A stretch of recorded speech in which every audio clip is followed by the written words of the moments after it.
3 out of the top 4 in the UFO contact experiences were just like NDEs. Welcome to the JeffMara podcast. Today's guest is Ray Hernandez. Ray is an attorney.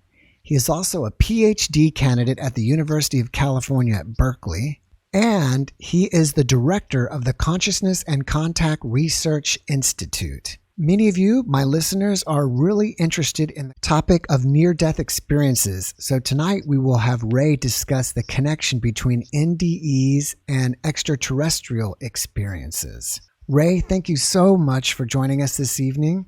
I really appreciate your time. And can we please start with what is the mission of the Consciousness and Contact Research Institute? Okay.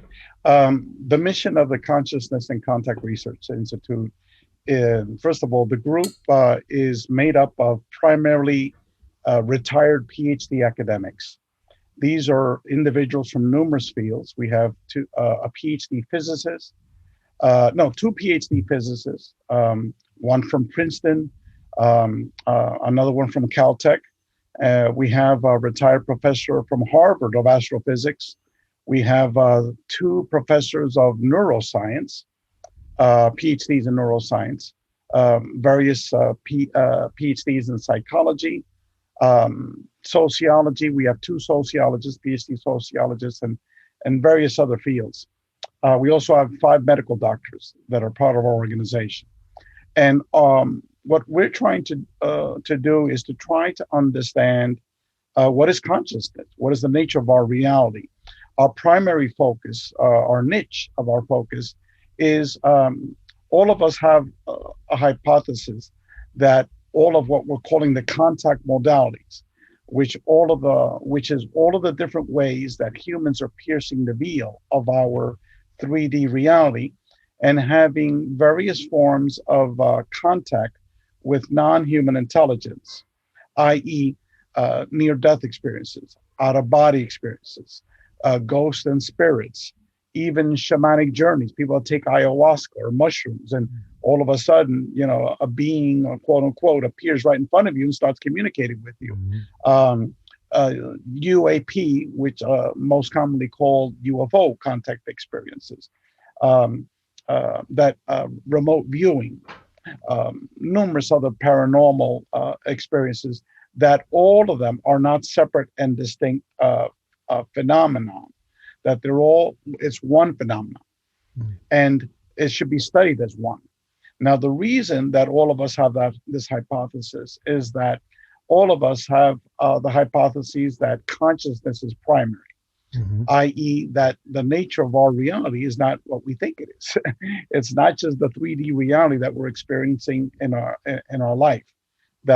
Similar to a lot of the Buddhist philosophy, Hindu philosophy, that our reality is Maya, which is an illusion. We have similar perspectives, but we're doing it through a lot of advanced theories of physics. And that's being led by the PhD physicists in our group and the neuroscientists in our group. And so our reality is not what we think it is. Our perspective is that our reality is a multidimensional reality, which we just don't understand. We don't understand what is consciousness. We don't understand what is a multiverse. But as all of these physicists from these major institutions have told me, they said, Ray, if you get a PhD today in theoretical physics, you're going to be coming out as an adherent to a multiverse theory. Okay, that means that our reality is not what we think it is, that it's actually different, for lack of a better term, different dimensions, different realities that are out there. Now, there are different explanations to explain that. That's why there's a diversity of theory. Like, for example, there's something called string theory. There's something called simulation theory, which several Nobel Prize winners in physics are now discussing. Tenured faculty professors of theoretical physics from MIT, from Princeton, from Caltech, and numerous other institutions are adherents now of simulation theory hypotheses, et cetera, et cetera. All of this leads to the viewpoint that our reality is not what we think it is, much more complex. So what we've done is we've taken that foundation and we've applied it to the paranormal. And so what the Consciousness in Contact Research Institute is, we're taking primarily retired academics, but also many doctors. Some of them are still working, the academics, some of the medical doctors are still working, but primarily retired individuals. And what we're trying to understand is, how are all of the paranormal contact modalities interrelated?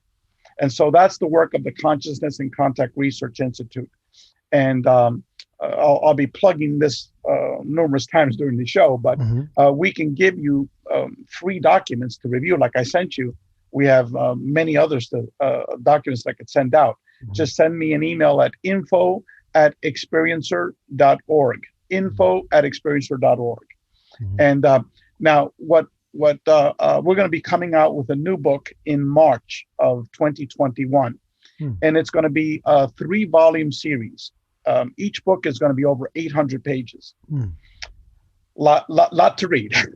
And basically what each volume is going to be is roughly half of the articles will be written by these members of the Consciousness and Contact Research Institute, which some of them are going to be more academically focused, and some of them, even though they'll have an academic focus, they'll be written for the layperson.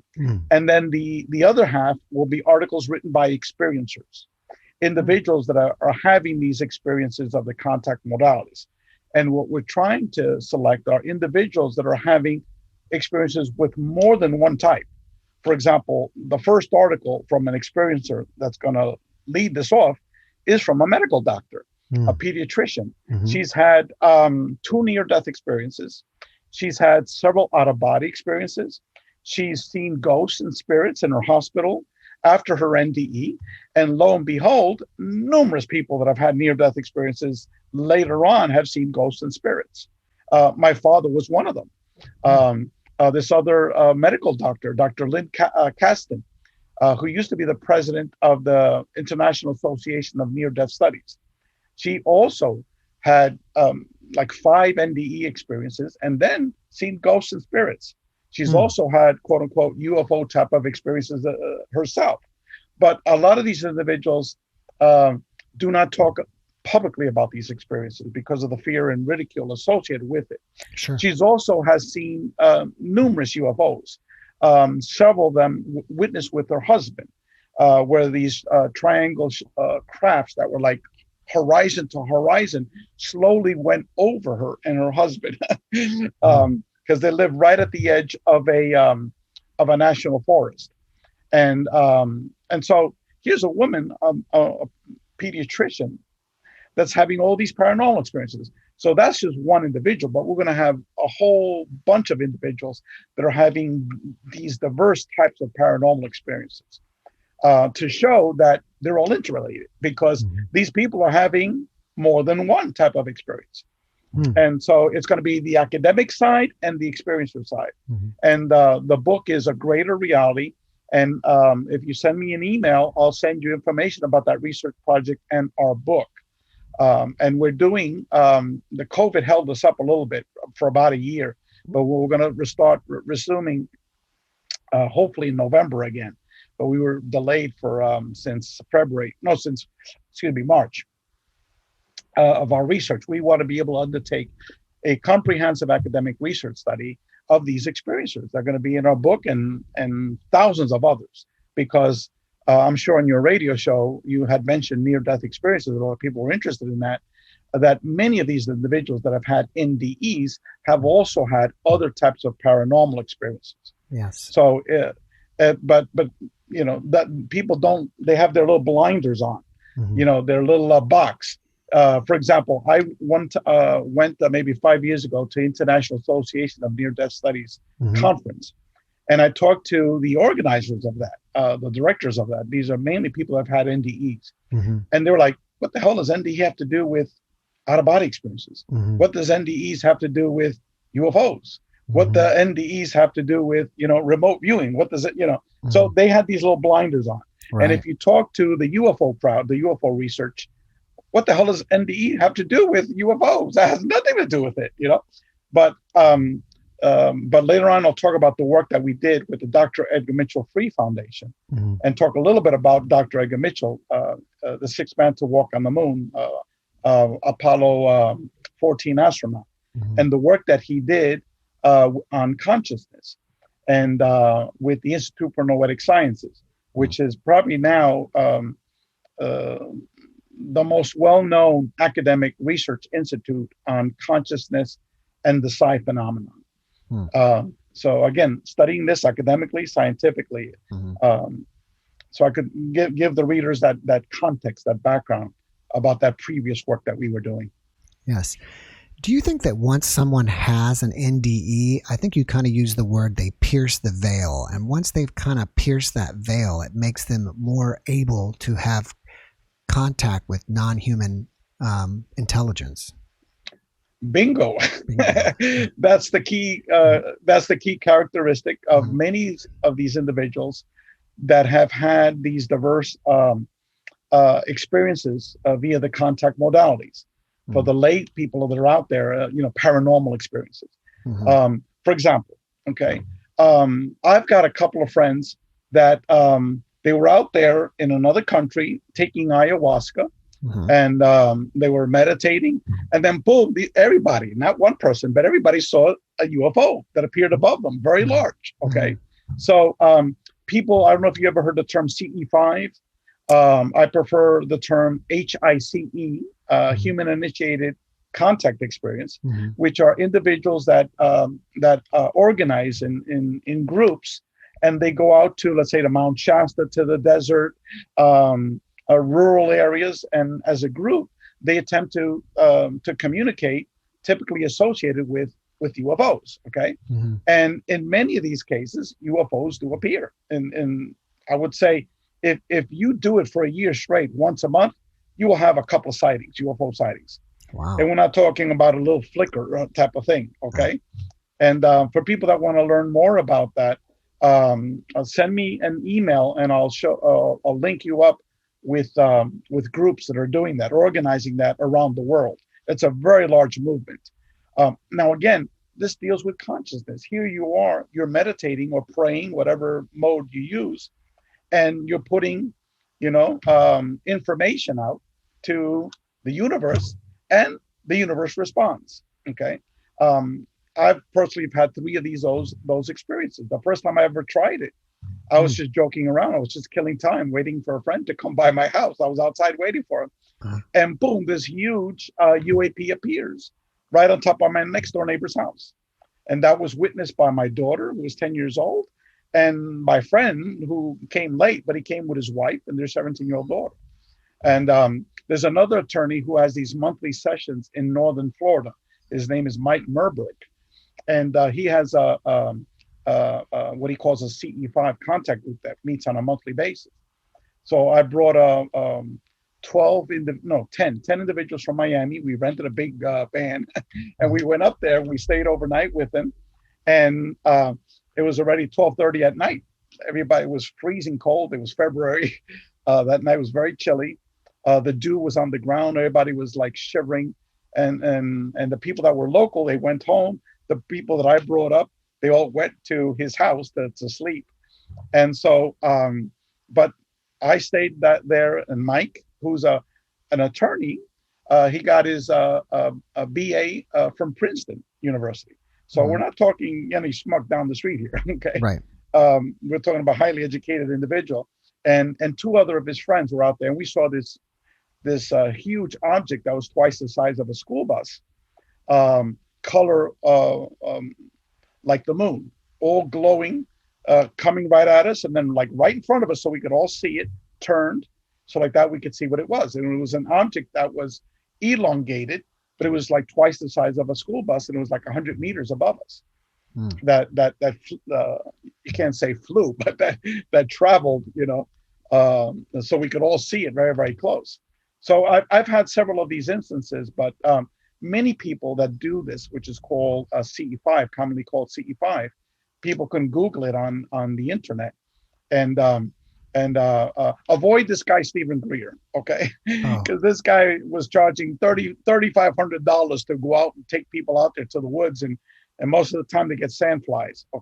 Wow. But there are many other reputable groups that do it either for free or they just charge the rental fee, like for Mount Shasta, Mm. the bathroom facilities and things of that sort, or like if they rent in a national park, Mhm. just they cover the cost. So if you have any questions, people can send me an email at info@experiencer.org. So, With but the whole point I'm getting at is mm, that all of this is all, one phenomenon. It's not separate. mhm.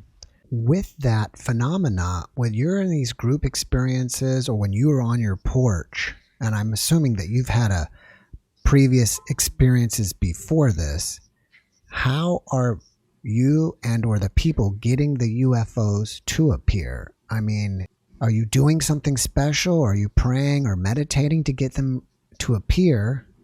Or do they know that you've already pierced the veil somehow and you have some kind of contact and you're asking them, hey, will you please show up to show my friends? Is that what's going on? Or That's usually the case. okay. If all of the people in the group have not had any experiences, the likelihood is that nothing will occur. But if you have one person, some people refer to that person as an antenna. Mm-hmm. Okay, it's like someone that puts, the consciousness desire Mm-hmm. out for contact. That person will reach whatever intelligence is responding. Um, we're totally clueless as to what the hell is going on. A lot of people, say, oh, it's UFOs, it's ETs, and things like that. No, it's a little bit more complicated than that. Because whatever this intelligence is, it's ability to manipulate space and time. But let me give you a response based upon my personal experiences. Okay. My first experience was a joint experience with my wife, and occurred in March of 2012. Okay. I found out later that my wife, when she was young, she had a lot of paranormal experiences when she was young, including playing with little people throughout all of her childhood. She only told me like a year ago because she's very religious, and that was a big big clash Mhm. with her growing up being religious. But basically, what happened was that we had a 15-year-old Jack Russell Terrier who became paralyzed. And then my wife had just come from a 3-day retreat at her Catholic church, where all they did for 3 days is just pray.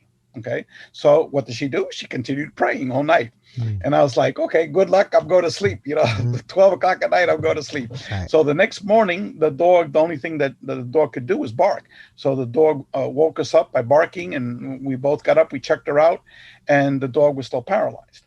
So I went back to sleep, and so she carried her down the stairs to see if she could go to the bathroom.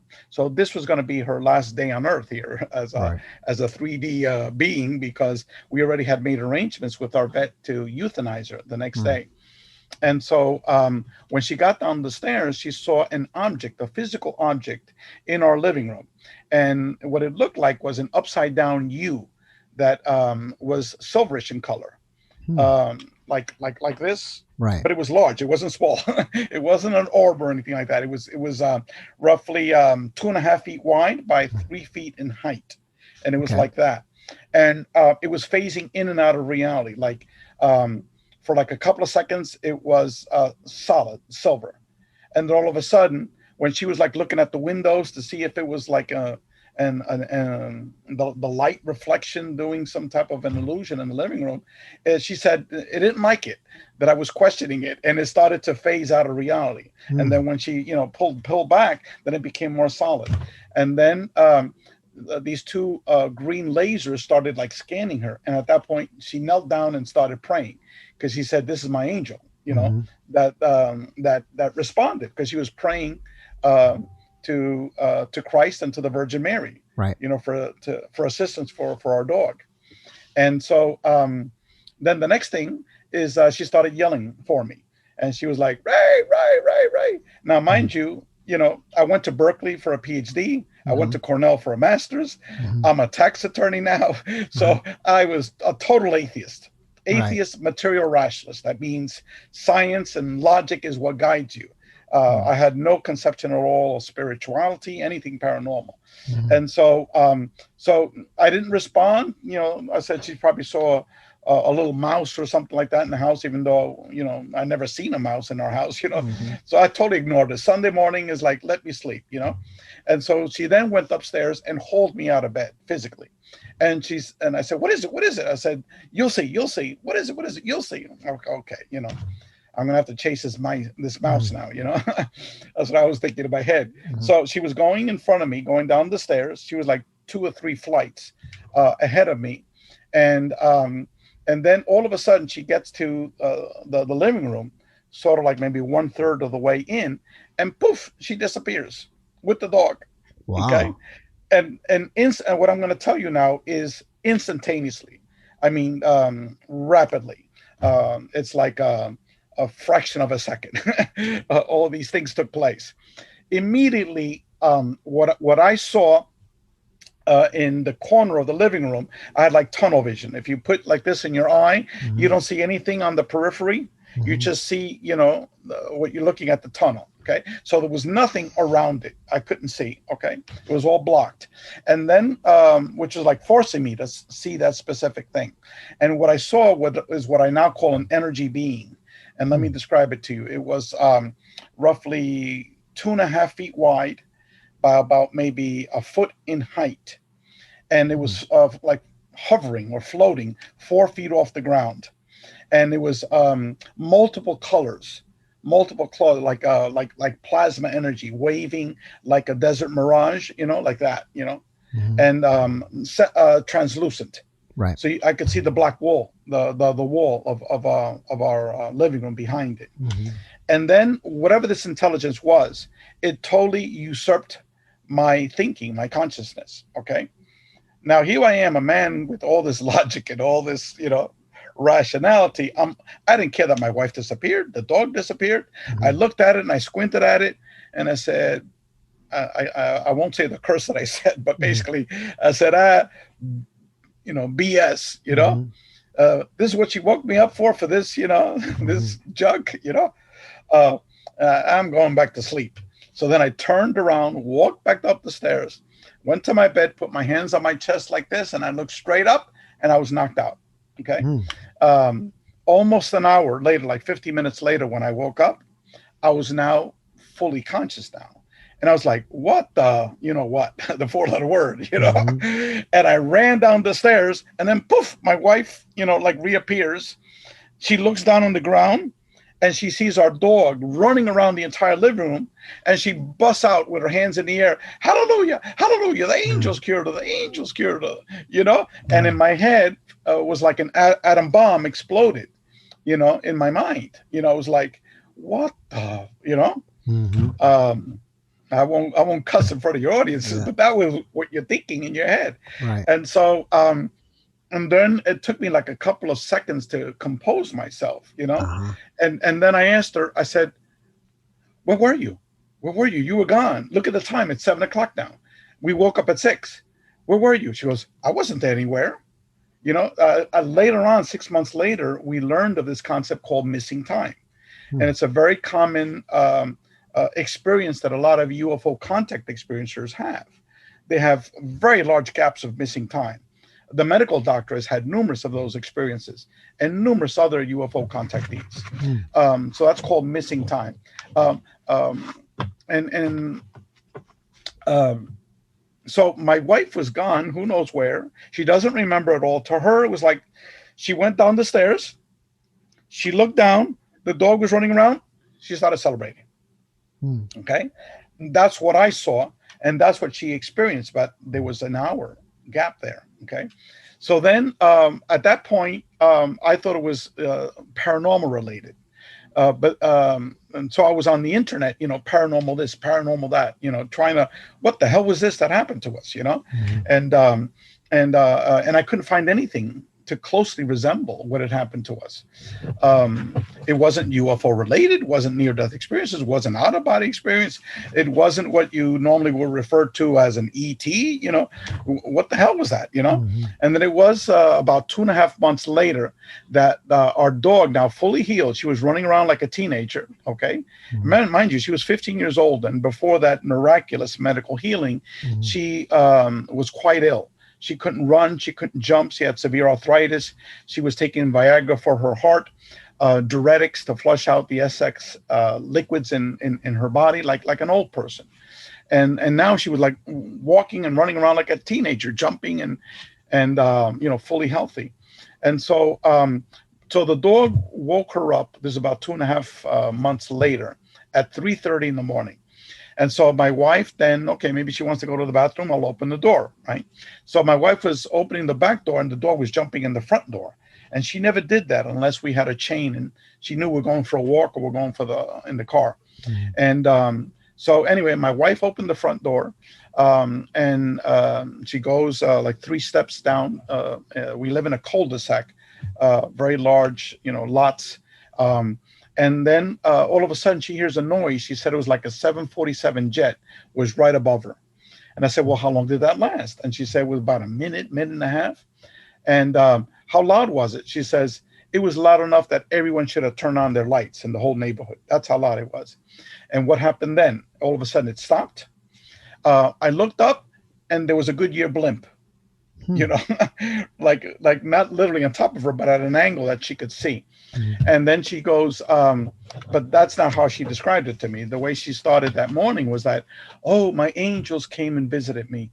They came in a beautiful angelic craft that had stained glass windows, just like our church, all around it, And so I asked her, to draw it, and she drew it. It was like an elongated Goodyear blimp, long. And on the edges, on the sides, was all these lights. And so I said, you drew a UFO. I said, you're an atheist. You wouldn't understand, And so now I've come to realize that her terminology was better than mine, because I call this intelligence that's been interacting with me modern angels, because they have all the qualities of what people think of an angel, okay? And all of them, okay? And so anyway, to fast track the discussion here, then I knew that this was UFO related. Okay, so I ordered, UFO books from Amazon. I went to the internet, UFO stuff, and then my wife went to Mexico, and she would pray at night. Okay, she spent a month there with her family members in 3 different cities. In each city, these huge UFOs would appear. Okay. And it was through prayer. She was calling down to see her angels. Okay. And twice her family members saw them. Okay. So, there was validation, and not one person. For example, her sister, her 2 daughters, which are both teenagers, and then in a caravan that they were coming, in the second car behind, there were 2 dentists, there was an attorney, and there was an architect. They had just come from a baptism. My wife had spoken with a cousin of hers, a second cousin, that admitted to her she was having all these experiences. And then they said, okay, at 9 o'clock, we'll call down a UFO, right? So, but they got delayed at that baptism party and they left late. So 9 o'clock, and they were on their way, and the trip took an hour and a half to get to the other city that they were going. So at 9:30, this huge UFO descended from the sky, and these people in these 2 cars all saw it. It beamed down a blue light in front of the lead car for like a minute. That the car was going up these hills, in this rural area, and this blue light was right in front of it the whole time. Wow. And then after like a minute, the blue light then stopped, and then it was like a purplish color large orb. That's what they were seeing. It was very, very large, and then all of a sudden it went choo. It just took off rapidly, and instantaneously, because they couldn't see it anymore. So then I knew that she was having what is commonly called these UFO experiences, and she was actually doing what is commonly called human initiated contact experience, or CE5, Mm. which I later learned about these concepts and these terms. Mm. But in terms of your question of how do people do that, and how did I do it? What happened was, it was September. This is 6 months after that initial experience. In my living room, I hadn't had any experiences, Mhm. and my wife was having all these experiences. And so a friend of mine called me, and he had all these parking tickets, and he wanted to go to court one time instead of 12 different times. I Mhm. said, Ray, what should I do? I said, give me all the parking tickets and I'll do a motion to consolidate. I mean, we put all the parking tickets in one motion. You go to court one time and you settle with the court, Mhm. and pay these tickets all at once. And so I said, but I need the tickets. So he called me like a few days later. He says, Ray, I got the parking tickets. And I said, where are you at? He says, I'm real close. So this was August, towards the end of August, Mhm. and it was very hot. I had shorts and a white T-shirt, and so I said, "Okay, I'll wait for you outside," thinking it was going to be a quick thing, right? So I'm waiting. He doesn't show up. This is at 9:30 at night, so it was already dark. And all of a sudden, I remember seeing this guy called Prophet Yahweh, this heavy set black man, Mhm. speaking in Hebrew, and in the middle of the day, and these little UFOs would appear, and he had a camcorder, and he was recording it. Mhm. And I had seen that like the day before. So I said, oh, what the hell? Let's give it a try. And so, I didn't speak Hebrew, and I'm not the praying type, my wife was. Mhm. But what I did is I put out a desire to thank them, because they cured our dog. Our dog was like a child to us. Mhm. And so I wanted to thank them. And I would say, my wife has had an opportunity to interact with you, to personally thank you on many occasions. I want to be able to do it. Please show up. I want to be able to give you my gratitude. In the beginning, I was like, not very committal to it. I was just killing time. But then once I got into it, then I became very emotional. The emotion took over. And after like 15 minutes, I said, what a freaking asshole. Mhm. I'm going crazy here calling down the UFO. I need to Mhm. stop this UFO crap right now, Uh-huh. because I'm going nuts. And Yeah. as soon as I said that, right on top of my next door neighbor's house, he has a ranch house, so it's low to the ground, Mhm. was this huge object that was the size of a small football stadium. Mhm. It was like 100 meters up, like 600 meters back. Mhm. If you could picture like a Goodyear blimp, but they had three different sections. Mhm. And it was initially was made up of oblong streaks of light Mhm. that formed the whole shell of this object, and inside was all this white plasma that was swirling around. But it Mhm. was also transparent. You could see the Mhm. clouds behind it. Mhm. It was a totally cloudy night. You couldn't see any stars whatsoever. Mhm. And then there was telepathic communication that took place Mhm. between myself and whatever that intelligence was. Mhm. It was a very detailed uh, explanation I will have to give you of what occurred. But there was telepathic communication. After my friends come, and they had told me to get my daughter. This is whatever this intelligence was. So here I Mhm. am calling my 10-year-old daughter, which is crazy. A Mhm. normal person would not bring a 10-year-old child out to see that. Mhm. But yet in my head, they controlled my thinking, my consciousness, Mhm. and they told me to get my daughter. And like based upon those instructions, I went out and got it. But I wasn't conscious of what was taking place. It's like I was like in a trance. That's how it worked. Let me stop you there real And quick. and then my friends, yeah. I want to go back and ask you, when you were calling for it, were you thinking it, or were you physically talking and speaking when you were calling for No, it to no, I come? wasn't physically talking. No, So no, you just kept no. I thinking it was over and all over. Okay. correct. And then I heard a voice, Daddy, you and Mommy have seen UFOs. Mm. Next time you go see a UFO, you call me. All right, Daddy? Don't forget. My Mhm. daughter had never told me that. Okay. Mm. But in my head was like, my daughter wants to see it. My daughter wants to see it. So here I am yelling out to my daughter outside the window. She opens up her window, and which is, weird for me to do that. And plus she was still up. It was 9:30 at night. I think it was a weekend, so Mhm. maybe, I don't know if it was Friday night or Saturday night. I forgot what day it was. Mhm. So she runs out there. I tell her, run outside. There's a UFO. And then like 15 minutes later, my daughter and I were watching this, and we weren't scared at all. It's like you're watching the 4th of July fireworks. That's how we both felt. And then all of a sudden, my friend comes with his wife and their 17-year-old child. And they leave the car right in the middle of the cul-de-sac. They run to us. They say, "Ray, what the hell is that?" I said, "You know damn well what it is." And they said, and both of them said, "No, it can't be. It can't be." So then they try to come up with explanations of what it was. So after like a minute and a half of them trying to explain it away, I just busted out laughing, because each explanation was more sillier than the other one. Like, for example, they were talking about circus lights. I don't know if you've ever seen those, that they beam up and it goes like this from side to side. In rural areas, that they have that, and in cities too, in parks, very large parks. They talked about the cars. The head beams would be bouncing off the sky and radiating and doing that. I said, well, there has to be thousands of them, because there's thousands of these oblong streaks of light, And so each explanation got more silly. And then all of a sudden I busted out laughing. And so in my head, again, everything was all in my head. And don't tell me why I did it. I just did it. Okay. Very naturally. Okay. Like it was, I've done this like a million times. Very naturally, I thought, can I do a little curse with this group here?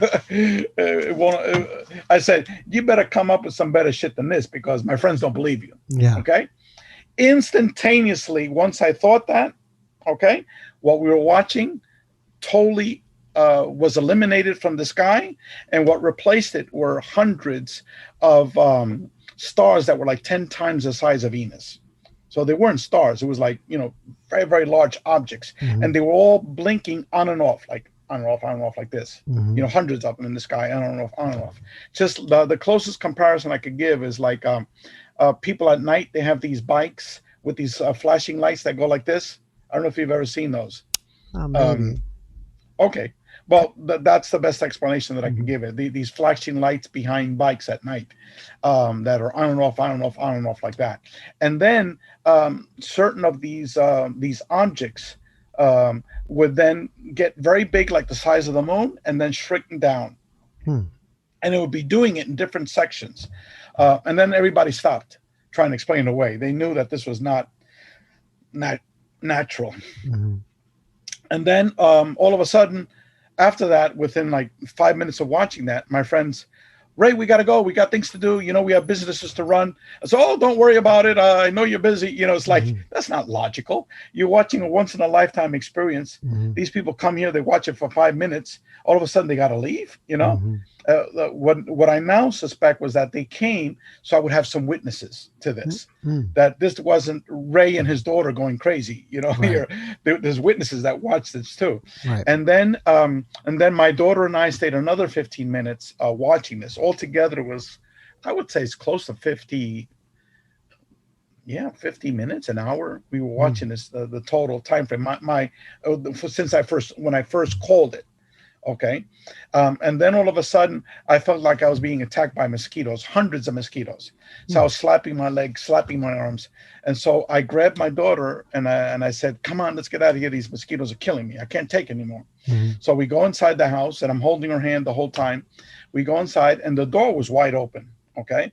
So I'm telling my wife, and she was like, "Oh, how nice." Like she was just waking up, from a trance or something like that. And then I told her what happened.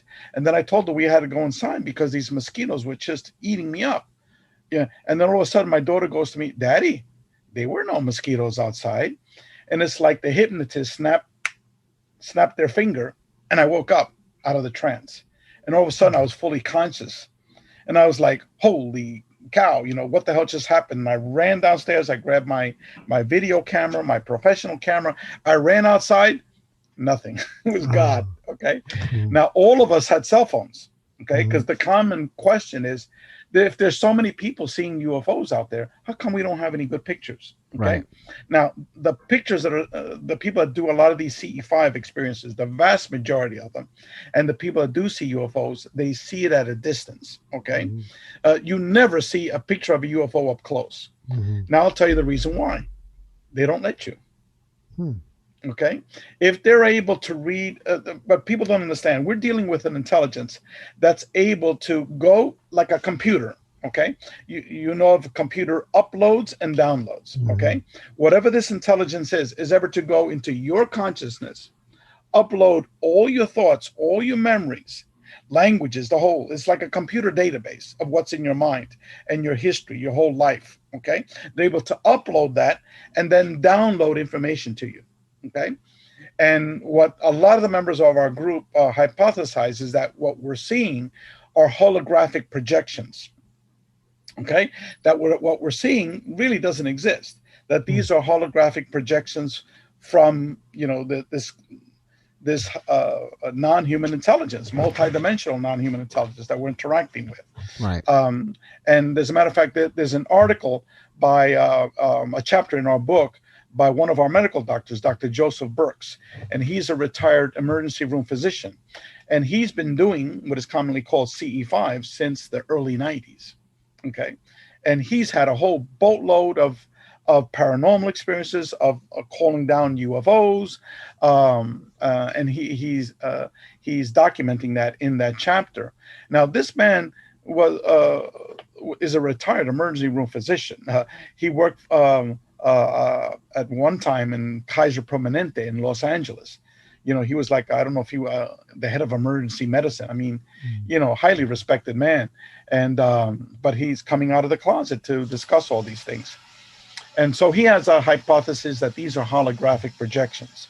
And many of the people that do the CE5 type of experiences, not the majority, but many are now coming across to that hypothesis that these are holographic projections. And that gets back to a multidimensional reality, how we are interacting with our cosmology via consciousness. And Dr. Edgar Mitchell, who was one of the co-founders of the, together with myself and Dr. Rudy Shields, a retired professor of astrophysics from Harvard, and this UFO researcher named Mary Rodwell, we were the four co-founders for this organization called the Dr. Edgar Mitchell Free Foundation. Now, Edgar Mitchell was one of the pioneers in consciousness studies and the paranormal and ESP.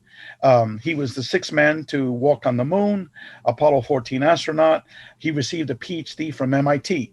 So we're not talking about some schmuck here, okay? We're talking about a genius. And so he had a paranormal experience out in space, okay? And when he returned, he wanted to find out what the hell happened to him. And then he found out what happened to him was called a samadhi experience, where you get this instant download of universal knowledge, okay, that we're all interconnected. And then just as quickly, it gets taken away, okay? Now, if you talk to enough people that have had near-death experiences, okay, many of these individuals have had these downloads of awareness of everything, okay? Especially people have had these profound, very deep near NDEs. They tap into, you know, the universal mind, God, whatever you might want to call it, and they revert back to becoming part of God, you know, part of the universal consciousness, and they get all that knowledge. But when they come back, it's like it's gone, and they all say, I had all my answers addressed. I knew everything, you know, but now I don't. It's like they knew they had it, but it was taken away. So if you talk to enough NDE people, they'll mention that. All the NDE researchers, the major NDE researchers also acknowledge that. So again, it also happens via the UFO contact experiencer. Edgar Mitchell had that. So when he came back, he had an interest in the paranormal and ESP and in cosmology and consciousness. And he found it a year after he came back from the moon while he was working at Stanford University at the Stanford Research Institute. He founded the Institute for Noetic Sciences, which is now the leading academic institute that studies the psi phenomenon, ESP, precognition, all aspects of the ESP, together with out-of-body experiences, with channeling, precognition, all these type of issues. So Edgar, he wrote a book in I think it was published in 1973, I think, or 4. And it was a book pretty much on what we're doing now, on the contact modalities. And he was trying to get authors to write chapters about different themes. So even Edgar back then had that. Okay. He then later on hooked up with Dr. Rudy Shields, this retired professor of astrophysics, who pointed out like 10 years ago that Stephen Hawking was wrong about black holes. Okay. Hawking eventually admitted he had been wrong about black holes. But Rudy never received the credit that Hawking's got. And so Rudy was an expert in black holes. He's published numerous peer-reviewed academic articles on black holes. And he became interested in consciousness issues and the paranormal because he was a close friend of the late Dr. John Mack, who was a medical doctor at the Harvard Medical School. Dr. John Mack was a psychiatrist, a full tenured professor at the Harvard Medical School. And he began to interview individuals that have had UFO contact experiences. And he wrote a book titled Passport to the Cosmos back in 1991, I think it was. And so what happened was that Harvard then they had like an inquisition to see if they could fire him. And Rudy was one of the few faculty members that publicly supported his work and said physicists are now talking about multidimensional theories, that we don't live in our reality. And so Dr. Mack was talking about these UFO contact experiencers that were being brought to other realities. Okay. So he's saying this guy's talking about quackery, but in fact, he's talking about what a lot of the physicists were beginning to understand theoretically. And so Dr. Mack died, I think, in the end of 91 or 92, around that time frame, or 94, I think it was. I'm not exactly sure. But that's how Rudy became interested in the paranormal and also in consciousness studies. Then he eventually hooked up with Edgar Mitchell. Now, Edgar Mitchell, another article that we're going to have in our book, he wrote an article titled The Holographic Theory of Consciousness. And that is that we live in a hologram, in a series of holograms. Okay. And that is not something that that he came up with. He built it upon theories of David Bohm, who was a colleague of Albert Einstein at Princeton. David Bohm was a tenured professor at Princeton. He then became known as one of the world's leading theoretical physicists. And also another neuroscientist from Stanford University called Carl Primum. And he was pretty much one of the godfathers of modern neuroscience. And they both teamed up and they came up with this theory of the holographic universe. So Edgar then worked with a team of like 20 Ph.D. physicists to elaborate on that theory. So that's going to be in our book as well. And again, it's this merging of the paranormal with modern physics. So Edgar, Rudy, myself, and Mary Rodwell, we started this organization called eventually became called the Dr. Edgar Mitchell Free Foundation. And so what we did is we undertook a 5-year academic research study of individuals that had seen UFOs and have had contact with non-human intelligence. Now, no one had ever done a comprehensive statistical research study on this phenomenon. What you had was what you see on the internet, or these people that go to UFO conferences. You have these pseudo researchers who basically go around interviewing, tons of people and then presenting what these people are saying. You have hundreds of books from experiencers that talk about their personal experiences, but in terms of data, nada. It never existed. And so what we did is we did a study that focused much more comprehensively of the issue instead of what was circulating in the field of ufology. We focused on the paranormal, the whole aspects of the multiverse, of spirituality, how these people changed. We asked like 60 questions. How were you before and how are you now? And numerous other types of questions. 5 years it took us to administer that. And we eventually published a book 2 years ago titled Beyond UFOs. It's an 820-page book. It's super thick. And it's the research findings from our study. And it's Beyond UFOs, the Science of Consciousness and Contact with Non-Human Intelligence. And we could go over the major findings from that. It's the summary that I gave you if you'd like. So your audience members begins to understand that the UFO contact phenomenon is not that BS that you read on the internet. It's something totally radically different. And we eventually wound up with 4,200 individuals from over 100 countries that took our surveys. I mean, that's a hell of a lot of people. So it wasn't just on these anecdotal people, 5 or 6 or 10 or 20 or 30 people. No, there's 4,200 people that took a 600 question quantitative survey and 70 open-ended questions, which is we asked 70 questions and we asked people to write out the details to the questions. So this was a huge undertaking. I would assume with that many questions, it would kind of weed out the number of people that would be there just, making up some BS. You know what I mean? Yeah, we asked some trick questions in there. And then we had phase one, the quantitative part. The first one was like about 100 questions. The next one was like 500 questions. Yeah. We saw a drop off of roughly 50%. From the first one to the second one. And then for the written responses, we had from 4,200 to about 1,350 people that did the all three phases. But still, it's a huge number. Yes. But at least the quantitative questions, we had 4,200 people. Yeah, so it was these huge numbers. Would you say that most of these people that had contact, were the majority of them not classified as being abducted, but contacted in other ways? We're talking about, in order to qualify to take our survey, you needed to have seen a UFO. Okay. And some type of contact with non-human intelligence. Right. So that was the criteria. Now, in our survey, we found out that only 1/3 of the people stated that they had a quote-unquote abduction. Right. Okay. Now, out of that 1/3 of the people, that's where we get the small numbers that eventually viewed the experiences as negative. Okay. What we found out was that 37% of the people initially viewed their contact experiences as negative. Okay. Initially.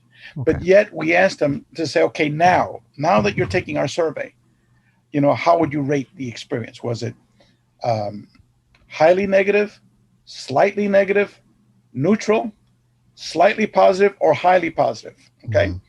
The negative, either the slightly or the highly negative, was like less than 4%. Okay. The overwhelming majority was positive. Okay. And there was also a large sampling that was neutral. Those are people that didn't have a lot of major experiences. They've just had a few.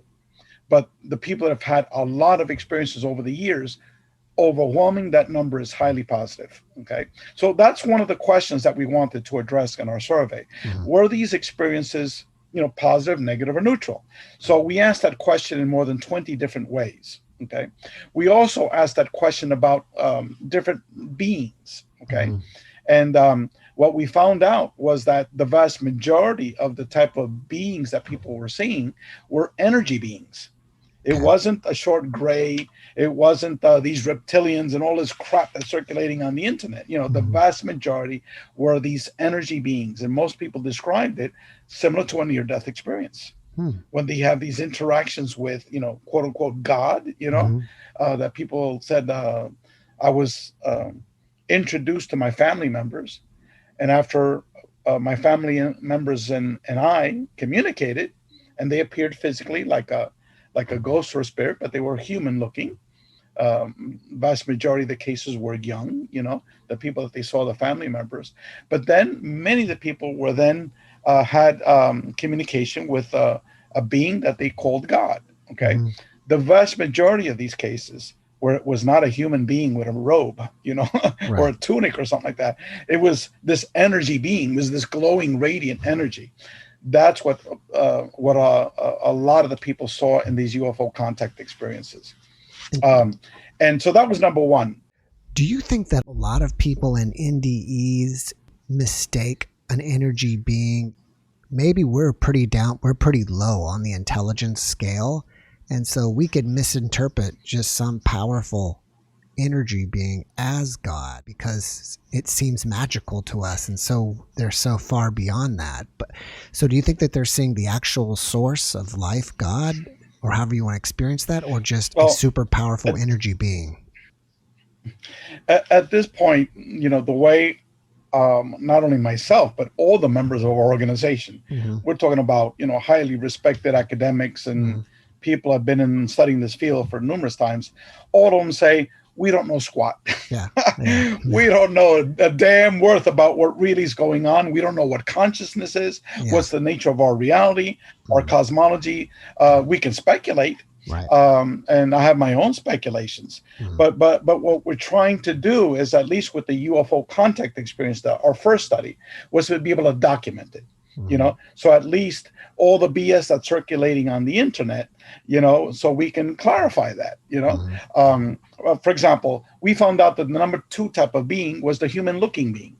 Okay, but if you would go to the internet, it's all these short grays. Now the short grays were just very similar to the human-looking beings in terms of numbers. The short grays was about 1,300 approximately. People that saw these little 3-foot tall beings with the large head, the big eyes, the long arms. So we're not saying that doesn't exist. I mean, 1,300 people said yes. And there was about 1,450 show the human-looking beings. And there's different formats for the human-looking beings. And then number 4 would come a whole series of different types of physical beings. Number 4 actually was the ghost or spirit form, where people normally associate as a ghost. That was number 4. So people have seen a UFO, but they've also seen ghosts, what they perceive to be a ghost, So again, it's much more complicated than these abduction type of stories that people are saying.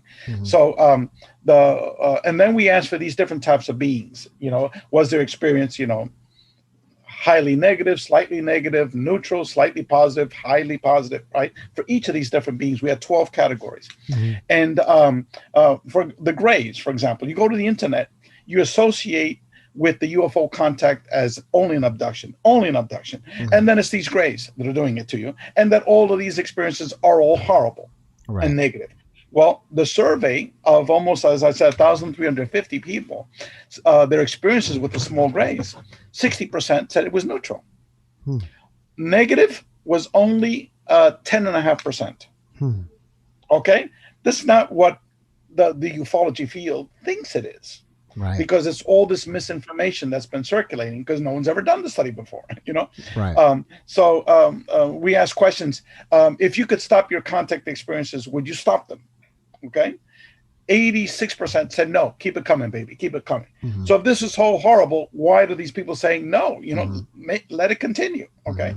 So as I said, we asked that question in numerous different ways. Because depending how you ask a question, you get a different response. Okay. Then we also asked tons of questions about paranormal type of aspects of the phenomenon. And what we discovered was that these people, yes, they've had physical experiences, like in my case. Okay. I've seen UFOs that I've called down, 4 times that was large. One time it was a little one. Okay. But 4 times there were these large objects in the sky. In terms of a being, I've only had that one experience in my living room. That's it. Right. But paranormal experiences, I had like 2.5 years of nonstop paranormal experiences. Okay. After I had that interaction with that object in the sky with my daughter and my friends. Okay. It was nonstop. And whatever this intelligence was, it also gave me spirituality through a series of near-death experience related events. Okay. So it's like they converted me. Because what I realized later on was that if I'm doing the work that I'm doing, I cannot remain an atheist. Okay. Right. I have to understand that this whole afterlife, the post-death aspect of our reality is a very real reality. So whatever this intelligence, I won't go into how that took place. It's a very lengthy conversation. Right. But again, it's all these paranormal experiences that happened. And then all of a sudden it stopped. Okay. And I think it stopped. It was to let me do my work, because that's when the work began with all these Ph.D. academics. Right.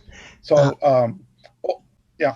Have you noticed any similarities to these people who have had contact, to similarities like NDEs, like people who have NDEs kind of when they're around electronics, things don't seem to work as well. Yes, yes, yes. Manipulation of space and time, different things like that. Can you comment on that? Yes. Oh, yes, yes, yes. Most definitely, all of that. First of all, communication. How does it take place? Is it lips flapping? No, it's mind to mind. Right. Okay. As I said earlier, the number one type of being that people were seeing were the energy beings. Okay. Mm-hmm. Number two were these human-looking beings. So far, similar to NDEs, right? Right. Okay. And then the ghosts and spirits. Okay. A lot of people discuss their ND experience and seeing that non-human intelligence is sort of like a ghost or a spirit type of formats again. So 3 out of the top 4 in the UFO contact experiences were just like NDEs. Telepathic communication. The watches, right? You would talk to tons of UFO contact experiences. They would tell you about the watches, okay? I never realized that it was associated with NDEs and electronics, okay? Mm-hmm. The reason why I found out about that, I heard this professor. He was a professor at the University of Virginia, the School of Medicine, out of the Division of Perceptual Studies. He's one of the major NDE researchers in the world, Dr. Bruce Grayson. Mm-hmm. Okay, so he's published a lot of academic articles on near-death experiences, and he's lectured before the International Association of Near-Death Studies numerous times. So he is truly one of the pioneers of this field, mm-hmm. and he's now retired. Okay, but I heard a lecture that he gave. This was, I don't know how many years ago, but he talked about people. They can't wear wristwatches.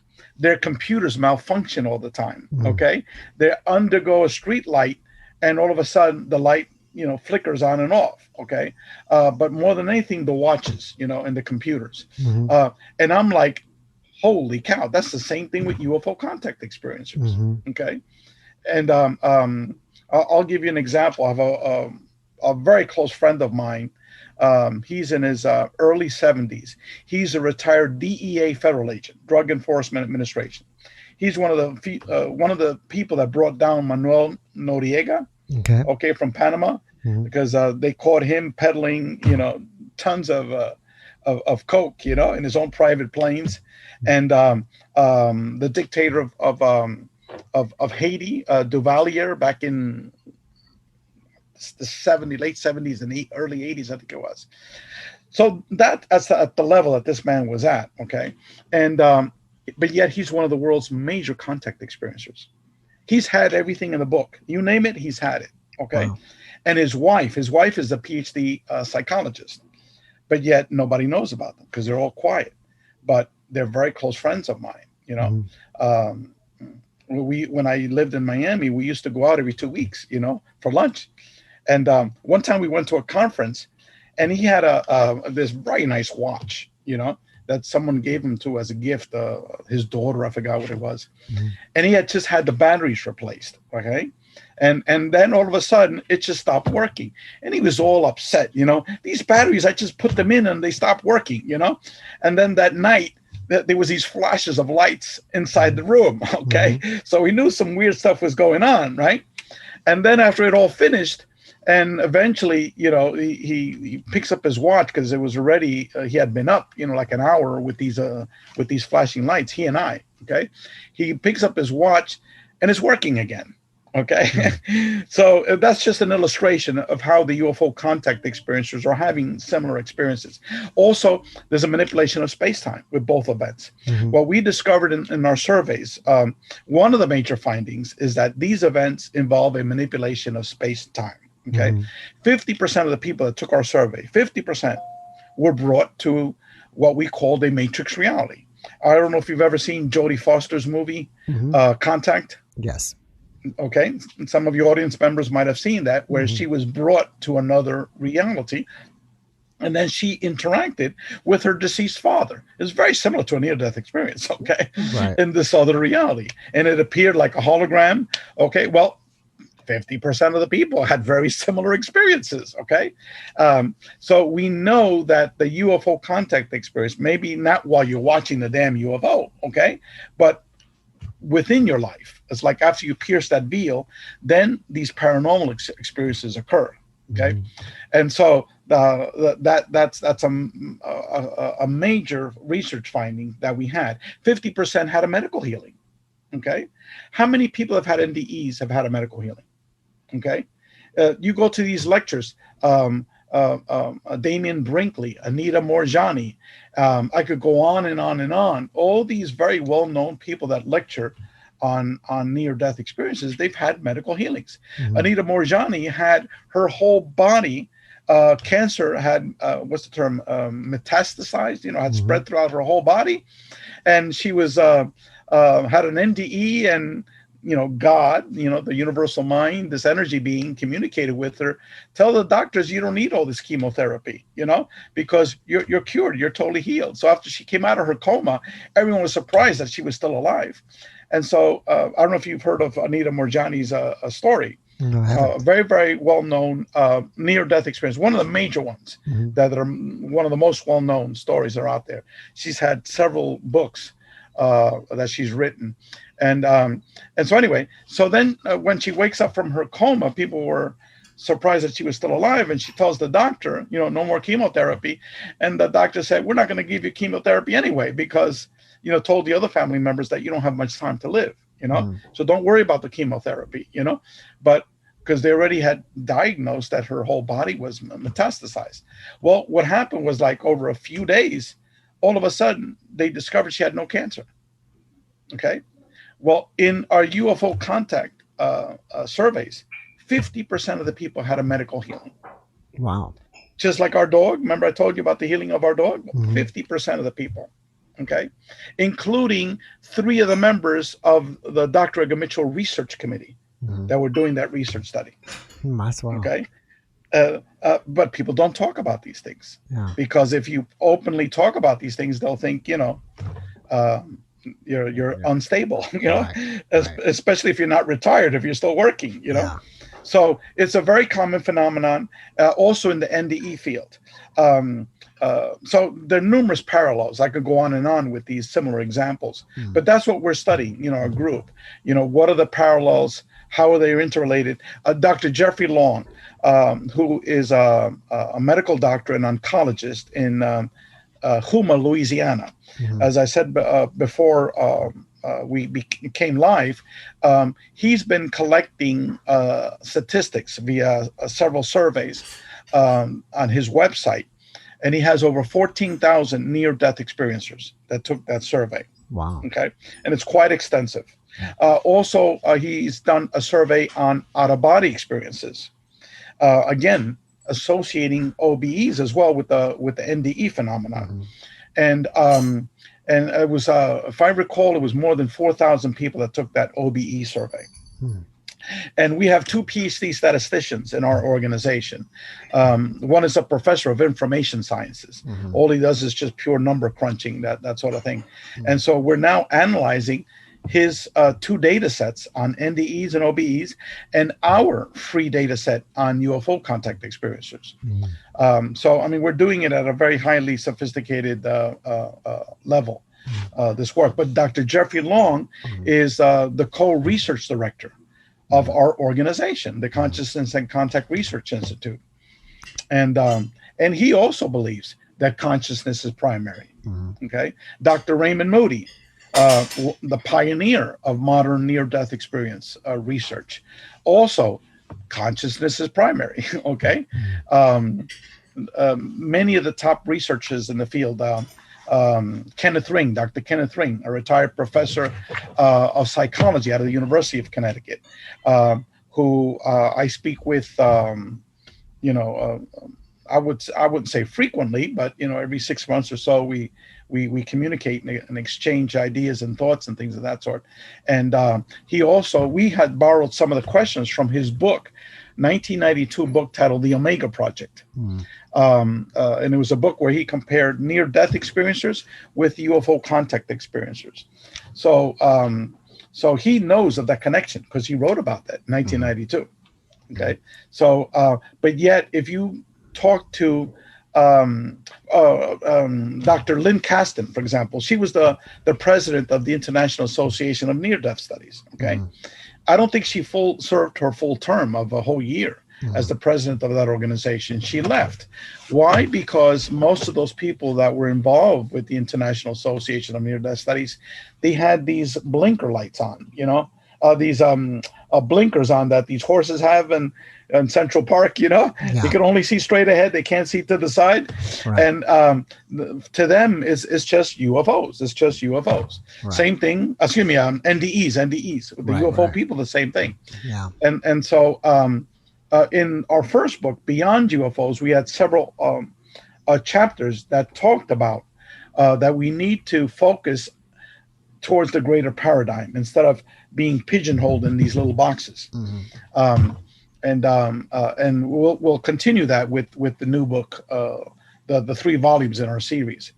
But just to let you know that we have these high-powered researchers in these fields, all these different fields. We have one of the founders of remote viewing, Dr. Schwartz. Oh goodness, pre-Alzheimer's is horrible. Wow. It's not Gary Schwartz. He is in our group too as well. He got a Ph.D. from Harvard and was a tenured professor at Harvard and then Yale, and now he's at the University of Arizona. And he's been doing research on mediumship and for many years. But it's goodness, I would have to revert back to this document that I have had here. But basically, he's one of the founders of remote viewing. He was writing about this in the early 70s before the Stanford Research Institute. Right. Stephen Schwartz. So again, we have and he's written numerous books and numerous academic articles on all of this. And he also says consciousness is primary, right? Right. It's our reality is not what we think it is. Right. So you have all these Dean Radin, very famous researcher in the Institute for Noetic Sciences. He's published 3 major academic books on consciousness and the psi phenomenon. And again, Ray, consciousness is primary. Right. Right. All these people have come to understand that our reality is not what we think it is. It's much more complicated. We have no answers. We're totally clueless as to what the hell is going on. Okay. But we know it's much more complicated than just green little men, little ETs, little grays and things like that, flying around in a physical craft and coming from, some planet or something like that. It's all of these paranormal experiences are all interrelated, and we just do not have the basic understanding of what really is going on. Yeah, I completely agree. Ray, I'm running short on time. So before I go, I want to be able to tell everybody, and maybe you can tell us, where do we find your books at? And what is the best way to contact you and find out more about the Consciousness and Contact Research Institute? Yes. I can give all of the listeners that send me an email at info at experiencer, CER.org. Okay. Send me an email requesting these free documents, and I'll send you several chapters from our book, the first book, Beyond UFOs. I'll send you information about the old Dr. Edgar Mitchell Free Foundation.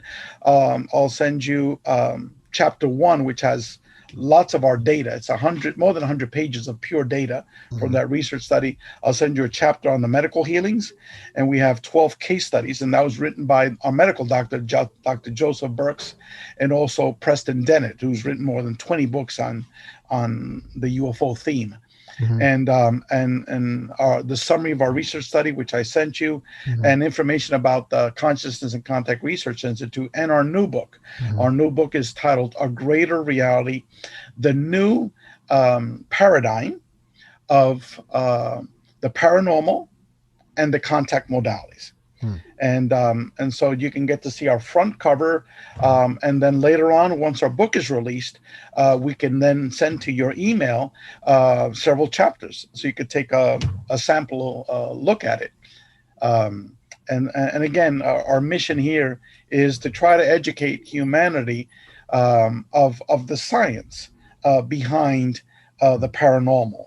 And that we're all interrelated, that all of these paranormal experiences are interrelated, and that we're just beginning to try to understand what are the questions to ask, let alone the answers.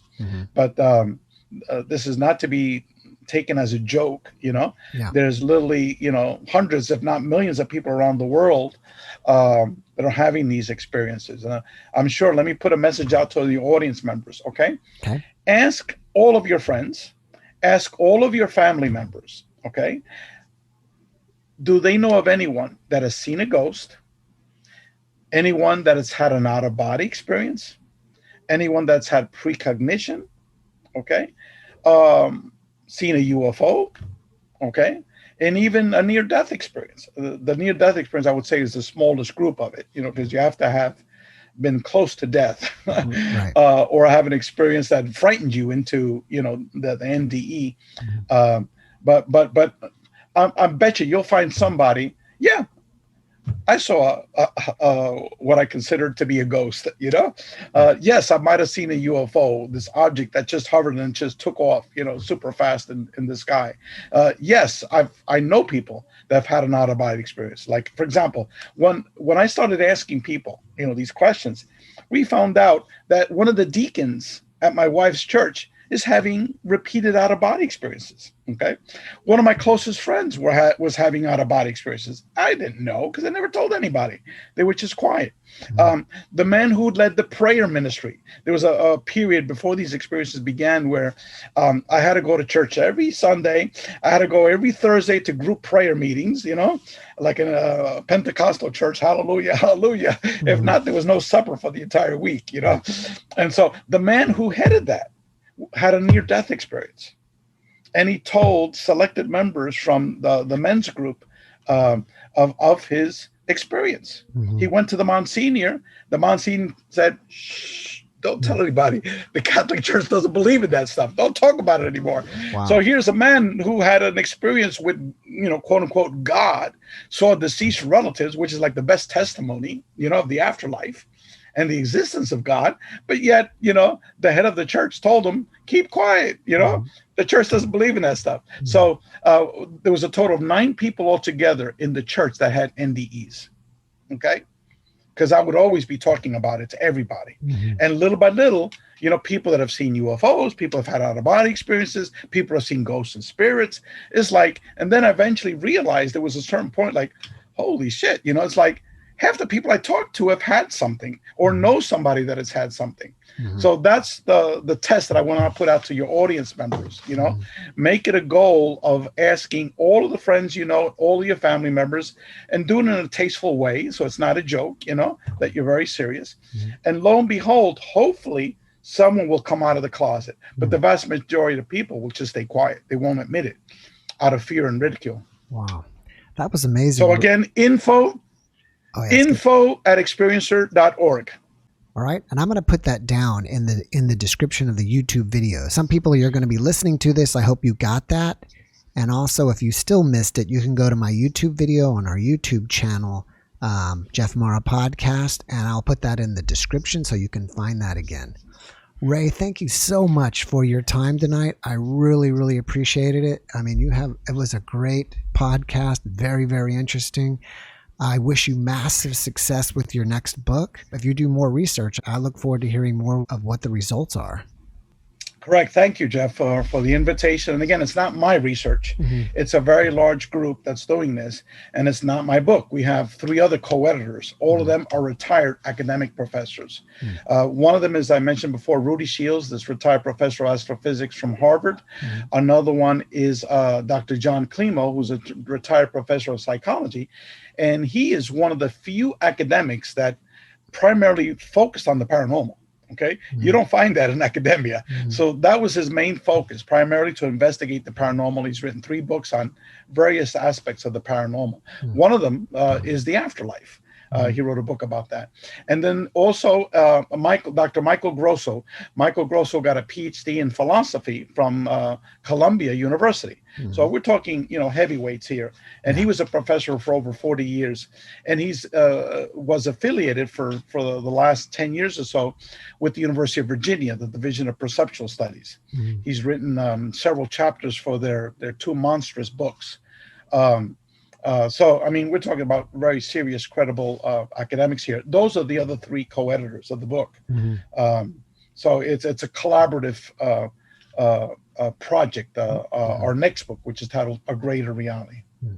It's been an amazing podcast. I mean, so much information. We could keep going on forever, but we run out of time. Thank you for the invitation, Jeffrey. Thank you very much. And later on, as we develop our research, and maybe I could come back once the book is published. That would be great. And I honestly would like to maybe next time you go to one of these things, I would like to go myself and see UFOs. Oh, yes. You know what you can do? Here's a tip I forgot to mention to your audience members. On Facebook, there's an organization titled, my Alzheimer's is acting up today real bad. Costas Makrias he's one of the organizers, and his wife is Hollis Polk, Polk, Hollis. She's a Princeton graduate, master's from Harvard as well, and he's an engineer. So we're talking about, competent people here. They both are major experiencers, and they started this group that promotes CE5 experiences throughout the world, and he networks people to get together as a group. So you find out, for example, the city that you live, you type your zip code in, and it'll show you all the people in your area within, let's say, a 20-mile radius that have the same interest. So you'll email them and say, look, man, anything happening this month or the next 3 or 4 months. So you get together as a group, and as a group you go out and you do the CE5. So it's goodness, horrible my memory. I apologize for that, but it's that's okay. Type in on Facebook. On Facebook, type in Hollis, Hollis, Polk, Polk. And let me just try to get it here on Facebook here. But if you send me an email, I'll send you the name of his organization and the link. But let me just do real quick. Okay, right here. Yes, you could find Hollis Polk, Polk, Hollis, and the name of their organization. Please don't let me down. Anyway, send me an email and I'll send it to you. It's her and her husband. They run this website, this organization that matches up people all over the world to do CE5. All right, great. All right, Ray. Well, thank you very much. I hope you have a wonderful evening. I appreciate it again, and have a great weekend. Thank you very much, and good evening to all the listeners.